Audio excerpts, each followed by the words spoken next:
வணக்கம். இது சுட்டுவிரல் செய்திகள். இராணுவத்திற்கு தமிழ் இளைஞர்கள் கட்டாயம் தேவை. அனுர திட்டவட்டம். ஜூன் மாதம் தேர்தல். ரணிலின் நிலைப்பாட்டில் திடீர் மாற்றம்.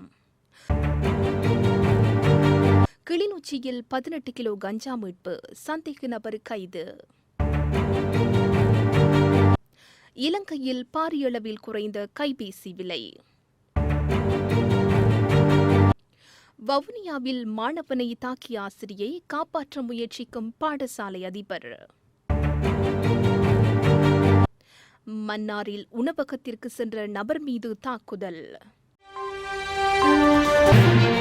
சிங்கள மற்றும் தமிழ் மக்களுக்கு அவர்களின் சொந்த மொழிகளில் அரசுடன் தொடர்பு கொள்வதற்கு உரிமை உண்டு என்று கூறிய தேசிய மக்கள் சக்தியின் தலைவர் அனுரகுமார திசாநாயக்க பொது நிறுவனங்கள், முப்படைகள் மற்றும் முப்படைகளிலும் தமிழ் இளைஞர்களின் விகிதம் அதிகரிக்கப்பட வேண்டுமென்றும் வலியுறுத்தியுள்ளார்.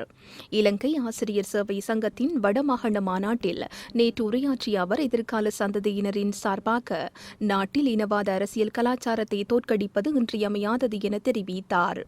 எமது பிரதான அரசியல் நீரோட்டம் இதுவரை போட்டி அரசியலை ஏற்றுக்கொண்டுள்ளது. தெற்கில் சிங்கள மக்கள் வடக்கிற்கு எதிராக ஒழுங்கமைக்கப்பட்டனர். வடக்கில் தமிழ் மக்கள் தெற்கில் சிங்கள மக்களுக்கு எதிராக ஒழுங்கமைக்கப்பட்டனர். இந்த இனவாத அரசியல் கலாச்சாரத்திற்கு முற்றுப்புள்ளி வைக்க வேண்டும் என்று குறிப்பிட்டுள்ளார்.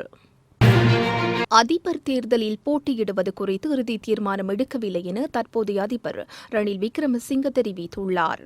பொதுஜன பெரமுனவின் ஸ்தாபகரும் முன்னாள் அமைச்சருமான பசில் ராஜபக்சவுடனான சந்திப்பின் போதே இவ்வாறு குறிப்பிட்டுள்ளார். அதிபர் இல்லத்தில் நடந்த சந்திப்பின் போது முதலில் பொதுத் தேர்தலை நடத்துவது நாட்டுக்கு நன்மை பயக்கும் என பசில் ராஜபக்ஷ வலியுறுத்தியுள்ளார். எதிர்வரும் தேர்தல்கள் மற்றும் சமகால அரசியல் நிலைமை குறித்து இதன்போது கலந்துரையாடப்பட்டுள்ளது. இலங்கையின் அரசியல் அனுபவத்தின் பிரகாரம் தற்போது பொதுத் தேர்தல் ஒன்று நாட்டுக்கு சாதகமானதாக அமையும், இல்லையேல் பாதகமான சூழ்நிலை உருவாகலாம் என பசில் குறிப்பிட்டுள்ளார். கிளிநொச்சியில் 18 கிலோ 470 கிராம் கஞ்சாவுடன் சந்தேக நபர் ஒருவர் கைது செய்யப்பட்டுள்ளார். இந்த சம்பவம் தொடர்பில் மேலும் தெரியவருவதாவது, மன்னாரில் உள்ள போதை ஒழிப்பு விசேட பிரிவினருக்கு கிடைத்த தகவலுக்கு அமைய குறித்த பிரிவினரால் மேற்கொள்ளப்பட்ட சுற்றி வளைப்பில் குறித்த நபர் கைது செய்யப்பட்டுள்ளார். கிளிநொச்சி போலீஸ் பிரிவுக்கு உட்பட்ட பொன்னகர் பகுதியில் வைத்தே சோதனை மேற்கொண்ட போது 18 கிலோ 470 கிராம் கஞ்சா குறித்த சந்தேக நபரிடமிருந்து மீட்கப்பட்டுள்ளது. நள்ளிரவில் கைது செய்யப்பட்ட குறித்த சந்தேக நபரும் சான்று பொருட்களும் கிளிநொச்சி போலீஸ் காவலில் உள்ள நிலையில் இன்று நீதிமன்றில் முற்படுத்த நடவடிக்கை எடுக்கப்பட்டுள்ளதாக போலீசார் தெரிவித்துள்ளனர். டொலரின் பெறுமதி வீழ்ச்சி காரணமாக இலங்கையில் கையடக்க தொலைபேசிகளின் விலை 18% முதல் 20% வரை குறைந்துள்ளதாக இலங்கை கையடக்க தொலைபேசி இறக்குமதியாளர்கள் மற்றும் விற்பனையாளர்கள் சங்கம் தெரிவித்துள்ளது. அந்த சங்கத்தின் தலைவர் சமித் செனரத் ஊடகங்களுக்கு இதனை தெரிவித்துள்ளார். தற்போது டாலர் 300 ரூபாய் வரை குறைந்துள்ளது. இதன் காரணமாக கையடக்க தொலைபேசிகளின் விலை குறைக்கப்பட்டுள்ளது. கடந்த சில தினங்களுக்கு முன் வவுனியா சுந்தரபுரம் பகுதியில் உள்ள பாடசாலையொன்றில் தரம் 2 கல்வி பயிலும் மாணவனை ஆசிரியை தாக்கியதில் குறித்த மாணவன் காயமடைந்து வைத்தியசாலையில் அனுமதிக்கப்பட்டுள்ளார். சம்பவ தினத்தன்று பாடசாலை முடிந்து வீட்டுக்கு வந்த சிறுவனின் கழுத்திலும் தலையிலும் அடிக்காயங்கள் காணப்பட்டதை அடுத்து பெற்றோர் சிறுவனிடம் விசாரித்ததில் அவரது ஆசிரியை தாக்கியதாக தெரிய வந்துள்ளது. இதனைத் தொடர்ந்து சிறுவனின் தந்தை குறித்த ஆசிரியைக்கு தொலைபேசி மூலம் தொடர்பு கொண்டு சிறுவனை தாக்கியதற்கான காரணம் என்ன மற்றும் காலின் கீழ் அடித்திருக்கலாமே என்று தெரிவித்துள்ளார். இந்த சம்பவம் தொடர்பில் பெற்றோர் போலீசில் குறித்த ஆசிரியை மீது முறைப்பாட்டை பதிவு செய்துள்ளனர்.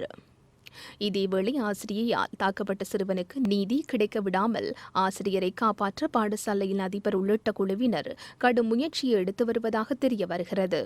மேலும் சிறுவனின் தந்தைக்கு அழுத்தமும் அச்சுறுத்தலும் தொடர்வதாக தகவல்கள் வெளியாகியுள்ளன. மன்னாரில் அமைந்துள்ள உணவகம் ஒன்றிற்கு உணவு உண்பதற்காக சென்ற நபர் மீது தாக்குதல் மேற்கொள்ளப்பட்டுள்ளது. இந்த சம்பவம் நேற்று முன்தினம் இடம்பெற்றுள்ளது. மன்னார் மாந்தை மேற்கு 3ஆம்பட்டி கிராமத்தைச் சேர்ந்த நபர் ஒருவரே இவ்வாறு தாக்கப்பட்டுள்ளார். யாழ்ப்பாணம் A32 வீதி நாச்சிக்குழா சந்தையில் அமைந்துள்ள உணவகம் ஒன்றில் குறித்த நபர் உணவு உண்பதற்கு சென்ற வேளை உணவில் ஈ இருப்பதை அவதானித்து உணவு பரிமாறுபவரிடம் கூறியுள்ளார். இதன்போது உணவு பரிமாறும் நபர் சிங்கள மொழியில் கதைத்ததை அடுத்து அதற்கு உணவு உண்ண சென்றவர், ஏன் சிங்கள மொழியில் கதைக்கின்றீர்கள், தமிழில் கதையுங்கள் என்று கூறியபோது உணவகத்தில் இன்ற ஏனைய பணியாளர்கள் இணைந்து முரண்பட்டு குறித்த நபரிடம் கொலை மிரட்டல் விடுத்ததுடன் அதில் ஒருவர் தாக்கியுள்ளார். இதனைத் தொடர்ந்து உணவக உரிமையாளரிடம் பாதிக்கப்பட்ட நபர் குறித்த விடயம் தொடர்பில் கூறிய போது போலீஸ் நிலையத்தில் முறையிட வேண்டாம் என உணவக உரிமையாளர் கூறியுள்ளார். இந்த நிலையில் பாதிக்கப்பட்ட நபர் தனக்கு அச்சுறுத்தல் விடுத்தமையினாலும் தாக்கப்பட்டதாலும் முழங்காவில் போலீஸ் நிலையத்தில் முறைப்பாடு பதிவு செய்துள்ளார். இத்துடன் இன்றைய பிரதான செய்திகள் நிறைவு பெறுகின்றன.